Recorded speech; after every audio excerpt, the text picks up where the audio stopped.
नमस्कार दोस्तों, मैं हूं दिनेश के वोरा। बहुत बहुत स्वागत है आपका न्यूज टाइम के ताजा अंक के अंदर। दोस्तों, जिंदगी में कभी कभी ऐसा होता है कि आप जिस व्यक्ति से बात करने जा रहे हैं और वो व्यक्ति आपके सामने हो और उसको देख कर आपके चेहरे पर मुस्कान आ जाए, तो मुझे लगता है कि दिन का सबसे खूबसूरत लम्हा वही होता है। आज हमारा सौभाग्य कि हमारे सामने एक ऐसा शख्स है, एक ऐसी शख्सियत है जिन्हें किसी तारुफ की जरूरत नहीं है। पूरा हिंदुस्तान उनको जानता है। दानिशमंद तो हैं ही, नॉलेज के भंडार हैं, अनुभव शायद आसमान से ऊंचा। आज खुशी मेरी कि मेरी मुलाकात हो रही है मेजर जनरल डॉक्टर यश मोर से। बहुत बहुत स्वागत है सर आपका। Thank you sir, thank you very much. जय हिंद आपको, आपके दर्शकों को। और मुझे भी आपसे मिलके और उतनी ही एक एनर्जी और एक क्या कहें ऊर्जा है आज आपको देख के, आपके चैनल पे आके। और आपके साथ आपकी बातें मुझे बहुत पसंद है। और शायद हम एक ऐसी बातें कर सकते हैं जो कि लोगों के दिलों को टच करेंगी, और जो स्टूडेंट्स हैं उनको मौका मिलेगा। अच्छी क्वालिटी ऑफ ओपिनियन बड़ी जरूरी है। ओपिनियन तो सब बना लेते हैं, बट आपकी ओपिनियंस की क्वालिटी क्या है, किस प्रकार से आप चीजों को पेश करते हैं, उन चीजों पर हम जरूर आज बात करेंगे। तो मेरा सौभाग्य है कि मैं आपके चैनल पे आपके सामने रूबरू हूँ। Thank you very much. बहुत बहुत शुक्रिया सर, वक्त निकालने के लिए और अ, बातचीत करने के लिए। जो मुद्दा आज हमारे सामने है वो तो ईरान ही है। दरअसल ईरान ने और इस युद्ध ने 200 मुल्कों की जड़ें हिला के रख दी हैं, उनकी अर्थव्यवस्थाओं को तबाह कर दिया है। 800 करोड़ लोगों की जिंदगी में इससे पहले इतना बड़ा डिसरप्शन कभी नहीं आया था। बात डिसरप्शन से स्टार्ट हुई, डिस्ट्रक्शन तक पहुंची, डिस्ट्रक्शन से निकली डिसास्टर पर पहुंची, डिसास्टर से निकली तो अब महामंदी यानी कि रिसेशन तक पहुंच गई। ऐसा लगा कि फिर से 5 साल पीछे चले गए। बड़ी मुश्किल से 2019 को 2024 में वापस लाए थे कोरोना के बाद। अब ऐसा लगता है कि 2026 को वापस लाने में भी 2032 आ जाएगा। बदकिस्मती इस मुल्क की कि कभी कभी ऐसा होता है कि 2021 में तो वायरस था और इस समय दो शख्स हैं। It's a man made disaster, जिन्होंने हमें यहां तक पहुंचा दिया। कभी कभी नहीं समझ आता कि इंसान चाहता है क्या, अल्टीमेटली अपनी जिंदगी से क्या चाहता है, ऊपर वाले से क्या चाहता है। हम दुनिया से खुशहाली मांगते हैं और ये दुनिया से दुनिया की बदहाली मांगते हैं। नेतन्याहू और ट्रंप, इन दोनों ने पैदा की ये बदहाली।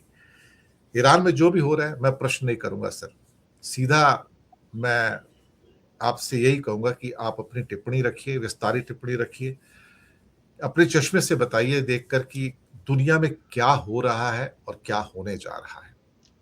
मेजर जनरल डॉक्टर यश मोर, स्वागत है थैंक आपका। यू दिनेश जी। बात आपकी सही है। दुनिया ठीक ठाक चल रही थी। ठीक ठाक तो नहीं चल रही थी। रशिया यूक्रेन लड़ाई 4 साल से चल रही है। और गाजा बड़ी मुश्किल से 2 साल, इतना भयंकर युद्ध, जेनोसाइड जो हमने देखा, पूरे गाजा को फ्लैट हो गया, सब कुछ हो गया, बड़ी मुश्किल से पीस आई। तो इन दो जगह तो लड़ाई चल रही थी दुनिया में। और हमारे देश के अंदर भी ये मणिपुर, 3 मई तारीख आने वाली है, 3 मई 2023 को आग लगी थी, वहां पर भी चल रहा है। हम नक्सल के ऊपर हमने बड़ी कामयाबी हासिल की, अच्छा लग रहा था। हम शांति बिल लेके आए, न्यूक्लियर पावर को लाएंगे देश के अंदर, क्योंकि हमें सख्त जरूरत है फॉसिल फ्यूल से हटके हमें ऑल्टरनेट सोर्सेज ऑफ एनर्जी तैयार करने, क्योंकि देश जैसे जैसे गरीबी से लोग ऊपर उठेंगे, हमारी रिक्वायरमेंट बढ़ती जाएंगी एनर्जी की। हमारे पास एक बहुत बड़ा अथाह समुद्र है युवाओं का, नौकरियां नहीं है उनके पास। वो बहुत ही मिनिमम वेजेस पे डिसऑर्गेनाइज या अनऑर्गेनाइज सेक्टर में काम करते हैं। उनकी हमने हड़तालें देखी और दोबारा रोष देखा सड़कों पे, मानेसर में, नोएडा में, कई जगह पे। फिर ये जो मैन मेड डिजास्टर आप कहते हो, मैन मेड भी मैं क्या बताऊं कि किसी की ईगो, किसी का हैम, वो भी उम्र के उस मुकाम पर जहां आपको किताबें लिखनी चाहिए, पढ़ाना चाहिए, अपने थर्ड जनरेशन की देखभाल करनी चाहिए, वो लोग जो है इतने इगोइस्ट, इतने सत्ता के भोगी और इतना ज्यादा उन्हें घमंड अपनी फायर पावर पे कि वो अच्छी भली बातचीत चल रही है और ईरान के ऊपर अटैक कर देते हैं और पूरी दुनिया को घुटने पे ले आते हैं। तो ये पूरा मंजर ये पिछले 2 महीने में हमने देखा, अपने देश का भी बाहर भी। और दुख की बात यह है 27 फरवरी तक जो है बातचीत चल रही है, ईरान सारी कंडीशन मानने के लिए तैयार था। फिर 28 को आपने अटैक क्यों किया, और इतना विध्वंसक अटैक, 13,000 सॉटीज के साथ ईरान को कोशिश की गई कि इसको बिल्कुल उसकी यूनिवर्सिटीज, उसके कॉलेजेस, उसका इंफ्रास्ट्रक्चर, उसकी पेट्रोकेमिकल्स, उसकी रिफाइनरीज, उसके पूरे सिस्टम को करके कि हम रेजीम चेंज करेंगे। रेजीम कौन चेंज करना चाहते हैं? वो चेंज करना चाहते हैं जो एप्स्टीन फाइल के घिनौने सच को फेस करने के लिए तैयार नहीं है, जिन्होंने छोटी छोटी बच्चियों के साथ बलात्कार किया, जो सोसाइटी एक कल्चर को नहीं जानती है, वो एक सिविलाइजेशनल नेशन को जो ये बताने जा रहे हैं कि आपकी डेमोक्रेसी में गड़बड़ है, हम ठीक करेंगे। तो कहीं ना कहीं इसके पीछे जो है पूरा ये जैसे जैसे अनफोल्ड हुआ। लेकिन कमाल की बात क्या है, मैं तो हमेशा पॉजिटिव रहता हूं, एक सिल्वर लाइनिंग ये रही कि जिस प्रकार से ईरान ने जवाब दिया, जिस प्रकार से, मैं हमेशा कहता हूं Dinesh ji, army, navy, air force battles जीत सकती हैं, लेकिन युद्ध देश जीतता है, युद्ध कौम जीतती है। वो ईरान ने करके दिखाया।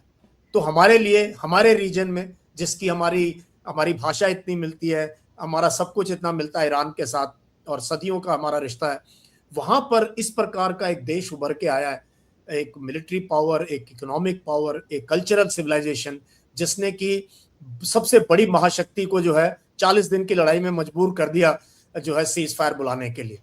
सो ये भी एक चमत्कार हुआ है, और रीअलाइनमेंट तो काफी कुछ है इस लड़ाई से। इसको बड़ा ध्यान से हम देख रहे हैं और समझने की भी कोशिश कर रहे हैं। तो ये और ईरान के बारे में लोगों को पता ही नहीं। खास तौर पे मुझे दुख की बात थी, भारत में भी बहुत ही वेस्टर्न मीडिया को हमने इतना कंज्यूम किया है पिछले 10-20 सालों से कि जो वेस्टर्न मीडिया में आता रहा हम उसी को मानते रहे। हम सोचे मुल्ला कंट्री है, वहां औरतों पे ये है, 50 प्रॉब्लम है इंटरनल हर देश की, उसकी भी होंगी, मैं ये नहीं कह रहा हूँ। बट जब हमने बताया कि उनकी जो है विमेन लिटरेसी दुनिया में सबसे बेहतरीन है, वो साइंस और टेक्नोलॉजी में उनकी महिलाएं दुनिया में सबसे आगे हैं, और उनकी जो है मेडिकल, हम भारत के हजारों बच्चे ईरान में मेडिसिन पढ़ने जाते हैं, इंटीग्रेटेड होता है वहाँ कोर्स, एमबीबीएस और पीजी का, और बहुत हाई क्वालिटी की वहाँ पर पोस्ट ग्रेजुएशन और ये सब है। तो पता लगा कि ये देश जो है 50 साल के सैंक्शंस के बाद भी कैसे उभर के आया। इसका मतलब उनके अंदर एक है, कुछ एक नेशनल कैरेक्टर है, एक तो ये भी निकल के आया। तो unnecessary, I agree with you, man made disaster, और ये डिजास्टर अभी खत्म नहीं हो रहा। एक किरण सी आई थी कि चलो बातचीत हुई है, सीज फायर हुआ है, लेकिन फिर से ईगो और जो है बड़बोलापन और अमेरिका का ये एक्सेप्ट नहीं कर पाना कि भाई सुपर पावर जरूर हैं आप, बट अगर आप ढंग से नहीं यूज करेंगे तो आप जो है युद्ध में हार सकते हैं, जो कि इस युद्ध में हुआ है, जिस प्रकार से ईरान ने जो है जवाब दिया है। सो मेरे मतलब ओपनिंग कमेंट्स तकरीबन इन्हीं लाइंस में हैं कि दुख भी है लड़ाई हुई, बट सिल्वर लाइनिंग ये है कि ईरान ने जैसा जवाब दिया है, एक नया वर्ल्ड ऑर्डर बन के आएगा, और खाड़ी के देश अभी हमेशा के लिए बदल जाएंगे। यहाँ की रूपरेखा सेम, मतलब 28 फरवरी 2026 दोबारा वो दिन दोबारा नहीं आएगा कि वैसा नहीं होगा, अब चेंज होगा, जो होगा चेंज होगा, but we will wait and watch. जी। कभी कभी सरकार की एक नीति मुझे समझ में नहीं आती। सरकार की नीतियां हमेशा यूनिफॉर्म होनी चाहिए, टिल्टेड नहीं होनी चाहिए। मुझे याद है कुछ हफ्ते पहले की बात थी कि इसको इस कॉन्टेक्स्ट में मैं देख रहा हूं कि इंडिया के शिप्स के ऊपर फायरिंग होती है तो ईरानियन एनवॉय को बुलाया जाता है, प्रोटेस्ट दर्ज किया जाता है भारत सरकार के द्वारा। बहुत अच्छी बात है, मैं तो कहता हूँ करना भी चाहिए। कुछ हफ्ते पहले हमारे ब्लू हेलमेट्स के ऊपर हमला हुआ था लेबनान में। वो वहां पर हमारी भी काफी एक बटालियन थी, साथ में इंडोनेशिया की बटालियन भी थी, इट्टी के भी उसमें लोग काफी थे, और बीच में उनके ऊपर अटैक हुए काफी। इंडोनेशिया के सोल्जर्स मारे गए उसके अंदर। लकीली हमारा कोई सोल्जर उसमें हताहत नहीं हुआ। कॉमनली उनको ब्लू हेलमेट कहा जाता है क्योंकि वो यूएनओ की ओर से पीस कीपिंग फोर्स होती है। भारत ने यूएनओ में कहा कि इस किस्म के अटैक मंजूर नहीं है, लेकिन इजराइल का नाम नहीं लिया। अच्छा होता भारत इजराइल के एनवॉय को बुलाकर एक प्रोटेस्ट दर्ज कर देता। मैंने कहा ना, पॉलिसीज में यूनिफॉर्मिटी होनी चाहिए। आपके जवान हैं वहां पर, उसी प्लाटून के जो आपके साथ इंडोनेशिया के जवान हैं वो मारे गए हैं, घायल हुए हैं। आप सिर्फ वहां पर प्रोटेस्ट करते हैं, लेकिन आपको फिर यहाँ बुला के कहना चाहिए था कि ये खतरे में है। अब इटली ने एक्शन लिया तुरंत, डिफेंस एग्रीमेंट तोड़ दिए इसराइल के साथ में कि आपने हमारी जो पीस कीपिंग फोर्स के ऊपर जो जुल्म करने की कोशिश की है। हम शायद वो नैतिक साहस नहीं क्रिएट कर पा रहे हैं। अगर कर पाते तो शायद इंडिया जैसे देश के लिए ज्यादा बेहतर होता। जनरल साहब, आपने बहुत बढ़िया बढ़िया सवाल उठाया, और आई एम ग्लैड कि कम से कम आप जैसे लोगों ने इस चीज़ को देखा तो सही। बाकी तो ये हमारे मीडिया में, हमारे अखबारों ने भी कवर नहीं किया है, बिल्कुल इसका जिक्र नहीं हुआ। तो और ब्लू हेलमेट जितने हैं, मैं खुद यूएन पीस कीपर रह चुका हूँ, मैंने यूएन में काम किया है एज ए कैप्टन मोजाम्बिक के अंदर। मैं समझता हूँ यूएन की ड्यूटी कैसे होती है और कितने खतरे का काम होता है जब आप दो वॉरिंग फैक्शंस के बीच में आप कोई पोस्ट संभाल के बैठे हो और किसी भी टाइम पे कुछ हो सकता है और आप विजिबल हो, आप कैमोफ्लॉज नहीं करते हैं। हम ब्लू हेलमेट पहनते हैं, दुनिया देखे कि इनके पास, और हथियार भी नहीं कैरी करते हैं मोस्ट ऑफ द प्लेसेस के अंदर, कई जगह अलाउड भी होता है। लेकिन इससे पहले गाजा के अंदर हमारे एक कर्नल जो कि वहां पर एड यूएन के ऑफिस में काम करते थे रिटायरमेंट के बाद, उनको आईडीएफ ने मारा। हमारे एक दो डिफेंस जर्नलिस्ट हैं जो उन्होंने की फोटो शेयर करी, बताया भी इसके बारे में हम क्यों नहीं इजराइल से प्रोटेस्ट किया। हमारे वेटरन को, he was killed in, I would say killed in action, क्योंकि वो एक एक बढ़िया काम कर रहे थे गाजा के अंदर, जो है एड पहुंचाने का काम कर रहे थे यूएन के तहत। उनको जस्ट बिकॉज वो रिटायर्ड थे और यूएन में रिटायरमेंट के बाद काम कर रहे थे, उनका यहाँ जिक्र भी नहीं हुआ, किसी ने कोई ऑबिचुरी भी नहीं छापी उनकी। और अब ये तो कहीं ना कहीं आई एग्री विद यू। और हमारी ताकत दिनेश जी, इस देश की ताकत जो है ये रही है कि ये एक मॉरल फाइबर का कंट्री है। हमारा जो मॉरल वैल्यूज है, हमारी जो नैतिकता है, हमारे जो संस्कार हैं, वो हमें ये बताते हैं कि जहां कहीं पर भी कोई गलत होता है तो भारत हमेशा अपनी आवाज उठाता है। और यहाँ तो भारत के सैनिक भी हैं वहां पर। तो आई एग्री विद यू, हमें इसराइल को कंडेम करना चाहिए था। इसराइल के एनवाई को बुलाओ भाई, ये कम से कम आप जो कर रहे हो लेबनान में, हम उसको भी कंडेम करते हैं, और कृपया करके इंडिया की पीस कीपिंग फोर्स के ऊपर कुछ कर मत देना, we will not accept it. जी, ऑफ कोर्स इंडोनेशिया ने तो बुलाया भी, उन्होंने प्रोटेस्ट किया, काफी बड़ा प्रोटेस्ट किया नाम लेके। हम तो नाम भी नहीं ले पाए थे वहां पर, बिना नाम लिए हम लोग अपना प्रोटेस्ट दर्ज करते हैं, ये भी थोड़ा सा अजीब ही लगता है। एक सवाल आता है बड़ा, और सवाल ये उठता है कि टीवी चैनल्स पे भी आता रहता है, ईरान कब तक टिकेगा? मुझे लगता है ईरान तो 5000 साल से टिका हुआ है वहीं पर, वो कहां जा रहा है? उसे तो कहीं नहीं जाना, वो तो यही है। लेकिन एक बात ये भी मैं मान के चलता हूं कि जंग हमेशा बारूद से नहीं जीती जाती, बारूद तो सेकेंडरी है, जंग हमेशा जज्बे से जीती जाती है। जिस कौम में जज्बा है ना, और उसके बाद बारूद कम भी है तो भी वो जीत जाएगा। इतिहास इस बात का गवाह है सब। अनगिनत ऐसे जंग, इतने युद्ध हुए हैं, जंग हुई हैं, जिसपे हमने देखा कि जहां पर एक बहुत मजबूत आर्मी जो है ना, वो दरअसल हार जाती है और एक कमजोर आर्मी जीत जाती है, क्योंकि उसके पास जज्बा है। सर जनरल साहब, बिल्कुल सही कह रहे हो कि काइनेटिक मीन्स के साथ आप डिस्ट्रॉय कर सकते हो, स्पिरिट नहीं डिस्ट्रॉय कर सकते किसी की रेजोल्यूशन को नहीं आप वो कर सकते। इनफैक्ट और हार्डन हो जाता है। ईरान में बहुत लोग रहे होंगे जो कि उनकी जो रजीम है अयतुल्ला की, उसके खिलाफ रहे होंगे, जैसे हर देश में होता है कि 10-20%, 30-40% लोग होते हैं जो नहीं लाइक करते हैं उस दिन की गवर्नमेंट को।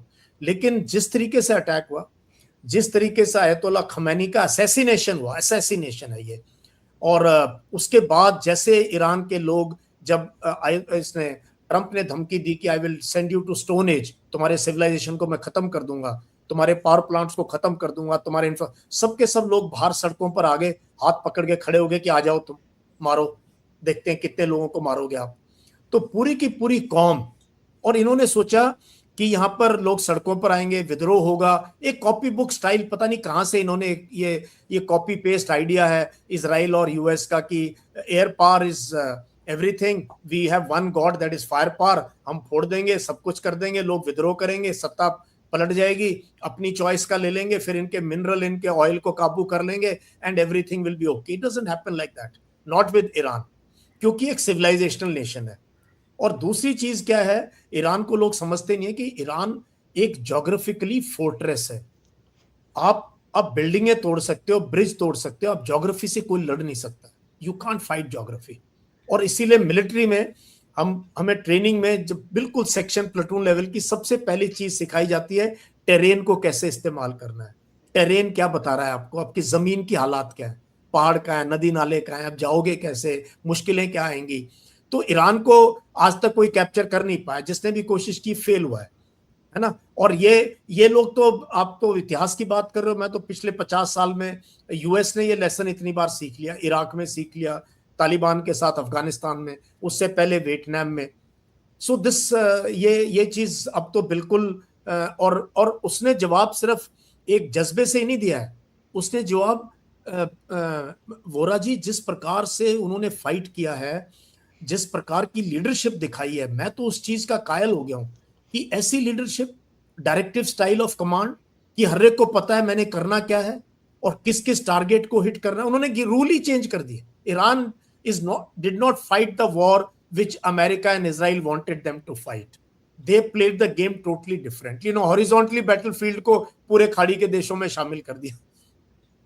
इन्होंने सॉफ्ट टारगेट्स को हिट करना शुरू किया कि naturally they can't attack, America इतनी दूर है, बट इजराइल को तो बहुत बुरी तरीके से इन्होंने जो है पिन पॉइंटेड एक्यूरेसी के साथ मारा है। इनकी हाइपर जो बैलिस्टिक मिसाइल्स की रेंज है, ये सारे के सारे सिस्टम फेल हो गए। फिर इनके ड्रोन्स में, ये किसी को आइडिया नहीं था कि ईरान लीडिंग पावर है ड्रोन्स बनाने में। जो इसका शाहिद ड्रोन है, ये 2,500-3,000 किलोमीटर जाता है, बिल्कुल एक्यूरेटली हिट करता है जहां चाहिए, और सारे सिस्टम, सारे रडार फेल हो जाते हैं। रडार की जो कवरेज है उससे नीचे फ्लाई करता है वो, तो उस लेवल का रडार ही नहीं बना कि ये शाहिद ड्रोन्स का जब आता है, जैसे मधुमक्खियों के छत्ते आते हैं ना, स्वॉर्म्स, ये क्योंकि हमारे दर्शक बहुत हैं जो शायद समझते नहीं है कि ये स्वॉर्म आता है, जैसे 100, 200, 300 ड्रोन आ रहे हैं, एक ड्रोन की कीमत 10, 15, 20 हजार डॉलर है, और जो सिस्टम बर्बाद कर रहे हो बिलियंस ऑफ डॉलर्स का है। कॉस्ट रेशियो चेंज कर दिया इन्होंने बैटलफील्ड का। तो ये बड़ी काबिले तारीफ है। और इन्होंने सबसे बड़ा कमाल किया कि फ्यूचर में एयर पावर का क्या करेंगे। ये जो F-35, F-15, रफेल जहाज, एक एक जहाज 1,500 करोड़ रुपए का है वोरा जी, 1,500, 2,000 करोड़ रुपए का एक जहाज है, और उसको एक मिसाइल मार गिरा रही है जिसकी कीमत शायद 5-6 हजार डॉलर हो। तो ये जो है, as a military man, I am really surprise the way Iran ने फ्यूचर के लिए भी आइडिया दे दिया कि फ्यूचर वॉरफेयर कैसे लड़ा जाएगा।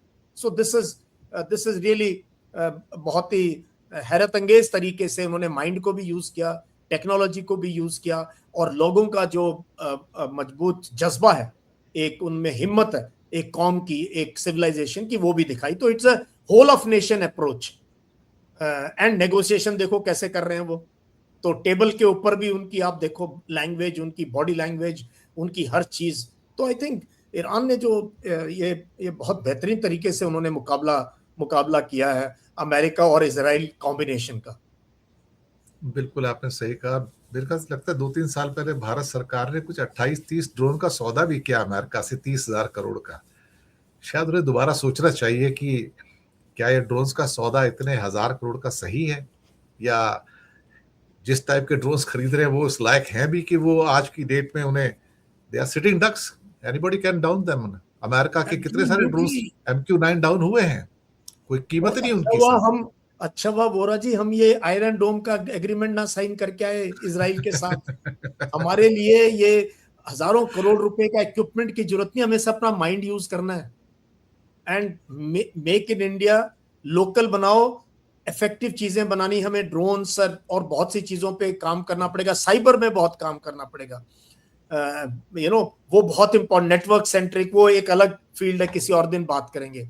और एक और चीज है जो है, जो जनरली हम फॉग ऑफ वॉर में भूल जाते हैं, perception battle, the battle of narratives. How Iran has won this battle. पूरा वेस्टर्न मीडिया, हम सारा वेस्टर्न मीडिया कंज्यूम करते हैं, वेस्टर्न नैरेटिव वही देखते हैं, लेकिन कमाल हुआ ना, even in America people feel कि यस ईरान इज राइट। कैसे हुआ ये नैरेटिव, कैसे बिल्ड किया इन्होंने। एक ही तरीके से ईरान ने जो है पूरा का पूरा नैरेटिव चेंज कर दिया इस लड़ाई का, कि इजराइल में भी लोग मान रहे हैं कि भाई ये लड़ाई गलत थी। अमेरिका में अब जो पोल हुआ है, 60% फील कि this was a unnecessary war, why is America fighting. तो और यूरोपियन देश सारे के सारे अपनी पब्लिक के सेंटीमेंट को देखते हुए जो है ट्रंप से किनारा कर चुके हैं। सो दिस ये सबसे बड़ी जीत है ईरान की कि they won the war of narratives, perception battle वो जीत लिया उन्होंने। जी, मुझे ईरान को देखता हूँ और क्या कहता हूँ कि अमेरिका को देखता हूँ और अमेरिका प्लस इजराइल को देखता हूँ, तो मुझे फिर से डेविड एंड गोलाइथ की स्टोरी याद आ जाती है कि हमने तो किताबों में पढ़ा है उनके बारे में, लेकिन जब सामने होते हुए देख रहे तो यकीन हो जाता है कि कुछ ऐसा हो रहा है कि यहाँ भी डेविड ही जीत रहा है, गोलाइथ हार रहा है। तो वो स्टोरी अपने आप को दोबारा से रूपांकित कर रही है। मुझे याद आता है जनरल साहब की 1857 की म्यूटनी ऑफ फ्रीडम स्ट्रगल, उसमें एक शख्स थे जिन्होंने पार्टिसिपेट किया था, वो थे general strong. General strong Vivekananda ji के बड़े मित्र थे। अक्सर मैं ये स्टोरी अपने एज ए फैकल्टी होने के नाते लोगों को बताता भी हूँ, ट्रेनिस को भी बताता हूँ। तो विवेकानंद जी ने अपने मित्र जनरल स्ट्रॉन्ग से एक सवाल पूछा, ऐसा क्यों होता है कि एक बड़ी ट्रेंड आर्मी हार जाती है उस आर्मी से जो बहुत कमजोर दिखाई देती है और जिसके जीतने के चांस नहीं होते हैं। तो जनरल स्ट्रॉन्ग का जवाब था कि एक ऐसी ट्रेंड आर्मी, बढ़िया आर्मी, जिसका लीडर पीछे होकर कहे कि जवानों आगे बढ़ो मैं तुम्हारे साथ हूं, वो हमेशा हार जाती है। और एक कमजोर आदमी जिसका लीडर सामने खड़ा हो और पहले गोली खाने को तैयार हो और कहो जवानों आगे बढ़ो मैं तुम्हारे साथ हूं, पहले मैं गोली खाऊंगा बाद में तुम, वो हमेशा जीत जाते हैं। ये उनका जवाब था। आप तो सर आर्मी के जनरल हैं, तो इससे बेहतर जनरल स्ट्रॉन्ग का आंसर विवेकानंद जी को और क्या हो सकता था। It's an inspiration for everybody. बहुत बहुत बहुत सारी बढ़िया, बहुत आप सही कह रहे हो। आप अगर याद है 1839 से 1842 जो है ब्रिटिशर्स ने अफगानिस्तान को कैप्चर करने के लिए बहुत जबरदस्त एक्सपीडिशन की है ना। विलियम डैलरिपल ने बहुत अच्छे से इसको रिटर्न ऑफ द किंग उस किताब के अंदर बहुत डेट वाइज किए, पैसे कैसे आर्मी इकट्ठी की अंग्रेजों ने, इंडियन आर्मी बेसिकली, और अफगानिस्तान की ड्यूरन लाइन के पार जाएंगे। आपको पता है ना, 2 ही लोग वापस आए। Everybody was butchered, everybody was butchered, killed by किन से, कबाइलियों से अफगानिस्तान में। तो ये बड़ी आर्मीज, अगर आपके पास पॉलिटिकल ऑब्जेक्टिव क्लियर नहीं है, मिलिट्री ऑब्जेक्टिव क्लियर नहीं है, अगर मॉरल एसेंडेंसी नहीं है, जस्ट होना चाहिए ना। हम कहते हैं कि लड़ाई के अंदर इनजस्टिस अगर है तो कहीं ना कहीं वक्त भी आपके साथ नहीं देगा, और जब लोग अगर खड़े हो गए तो फिर जो है निहत्थे भी जो है बड़े बड़ी आर्मीज को जो है घुटनों पर ला सकते हैं। ये I totally agree with you, leadership अपनी जगह है, एंड आप कैंपेन कौन सा कर रहे हो उसके पीछे इज इट जस्टिफाइड और नॉट, वो बहुत इंपॉर्टेंट है। जस्टिफिकेशन जो इस लड़ाई में नहीं है। इस लड़ाई में कहीं एक भी मुझे रीजन नजर नहीं आता क्यों आपने 28 फरवरी को अटैक किया और क्यों आपने उनके लीडरशिप को जो है मार दिया।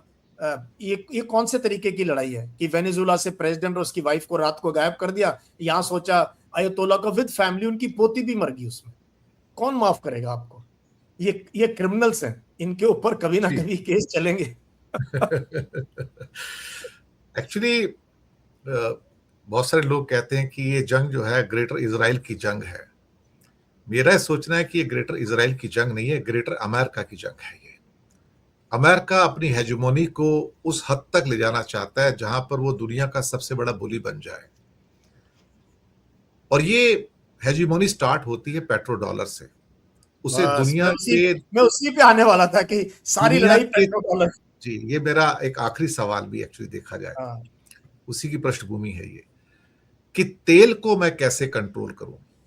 ये फाइट एक्चुअली कुछ साल पहले स्टार्ट हुई थी, अभी की नहीं है सर। ये फाइट तब शुरू हुई थी जब दुनिया में ग्रीन एनर्जी आई थी, और आज दुनिया में जो ऑयल की जो एक मोनोपोली है ना, वो सिर्फ 30-32% तक रह गई है, और जो ग्रीन एनर्जी है वो करीब करीब 15 से 20% का जो स्पेस है ऑक्युपाई कर चुका है। और चाइना उसमें नंबर 1 था, अमेरिका उसको बीट नहीं कर पा रहा। मोनोपोली है चाइना की उसमें, चाहे सोलर हो, विंड हो या किसी भी किस्म के हो। तब अमेरिका का ये ग्रेटर अमेरिका प्लान आता है कि अगर एनर्जी पे सब इंडिपेंडेंट हो गए तो मैं क्या करूंगा? तो ऑयल कौन खरीदेगा फिर, अगर सब कुछ ग्रीन है तो? विंड है और सोलर है, या साथ में साइड में न्यूक्लियर टाइप भी ले लो, तो मैं क्या करूंगा यहां बैठ के? यहां से असली वॉर शुरू होती है। और दिस इज वॉर, एक्चुअलिटी में देखा जाए तो चाइना वर्सेस अमेरिका है। एग्जैक्टली कि चाइना को बीट करना है, कि ग्रीन एनर्जी को क्रिपल करना है। तो सबसे पहले क्या काम किया ट्रंप साहब ने? As per the plan climate summit से बाहर आ गए कि मुझे क्लाइमेट की बातें बेकार लगती हैं, मुझे तो ट्रेडिशनल एनर्जी चाहिए, मुझे तुम्हारा ग्रीन एनर्जी रबिश लगता है। यहां से जंग शुरू होती है। और ये जब बाहर आते हैं तब चाइना रशिया समझ जाते हैं कि इसका असली मोटिव क्या है। वेनेजुएला का कंट्रोल लिया तो मैं कंट्रोल कर रहा हूं उसको, ऑयल किंग हूं।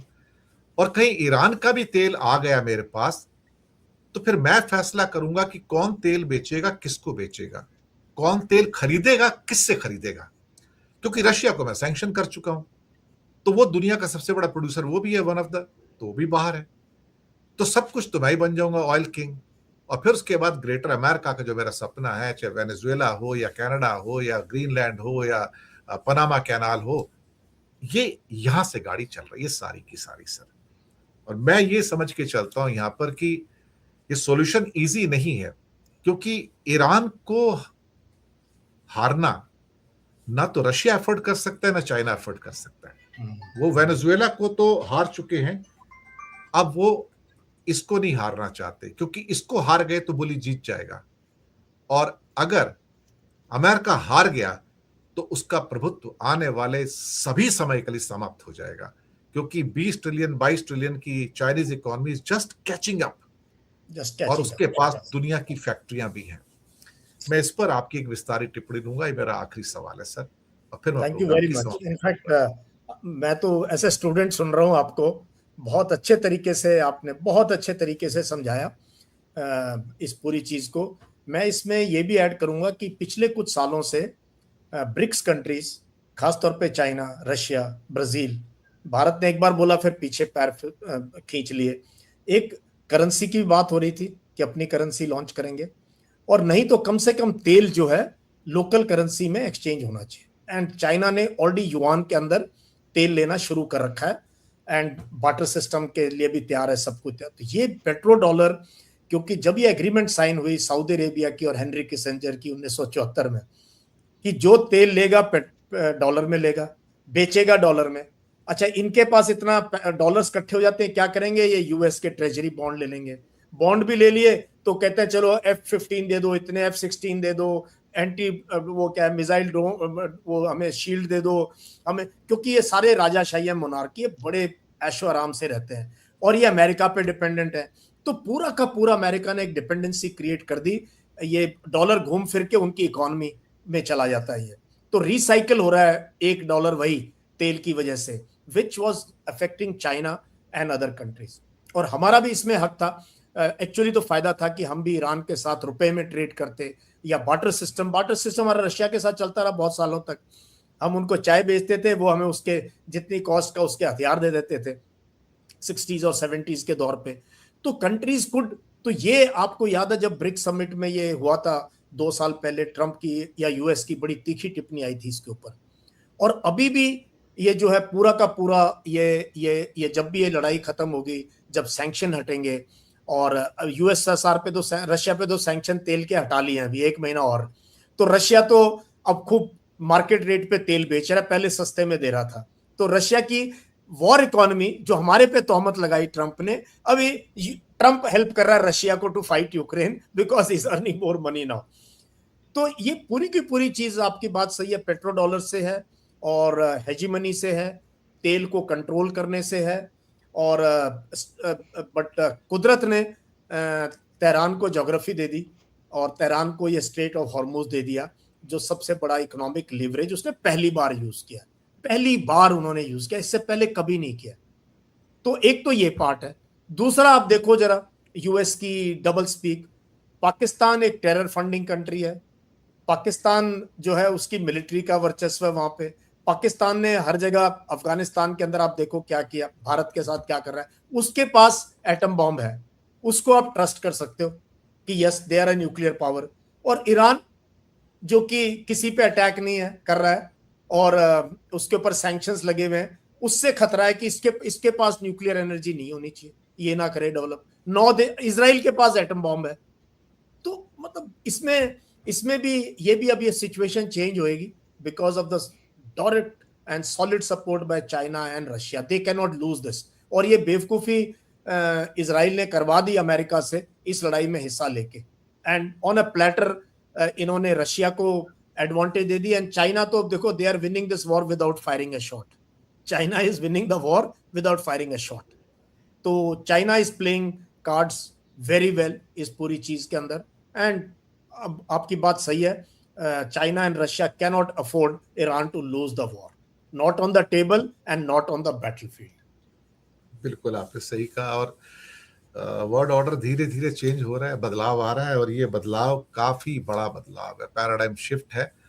और अगर हम इसके लिए तैयार नहीं हैं तो शायद हम भी रेस से बाहर हो जाएंगे। तो सवाल तो बहुत हैं, मन भी बहुत करता है, लेकिन थोड़ी वक्त जो है ना, सुइयां रुकती नहीं है सर। तो दर्शक मित्रों, हम आपसे लेंगे इजाजत। आप आए, इतनी भारी संख्या में ऑलमोस्ट 800-900 लोग इस टाइम लाइव हमें देख रहे हैं, तो मैं अच्छा, आपका और शुक्रिया किन क्योंकि शब्दों में काफी अदा करूं। मेरे मेरे चैनल से भी काफी जो स्टूडेंट फॉलो करते हैं वो भी आए होंगे। So ji sir. तो they could subscribe to my channel also. हम भी इन्हीं बातों पे और एजुकेशन और हेल्थ और फिटनेस, मैं इन पे भी बहुत बात करता हूँ। जी, तो जनरल साहब, बड़ी खुशी हुई आपकी बातों को सुनकर। दर्शक भी बहुत खुश हैं, बहुत अच्छे अच्छे कमेंट्स आ रहे हैं यहाँ पर। तो मैं आपसे भी इजाजत दूंगा। तो बहुत बहुत शुक्रिया आपका, आपने वक्त निकाला, न्यूज़ टाइम के साथ जुड़े। Thank you sir. Thank you. जय हिंद। जय हिंद सर।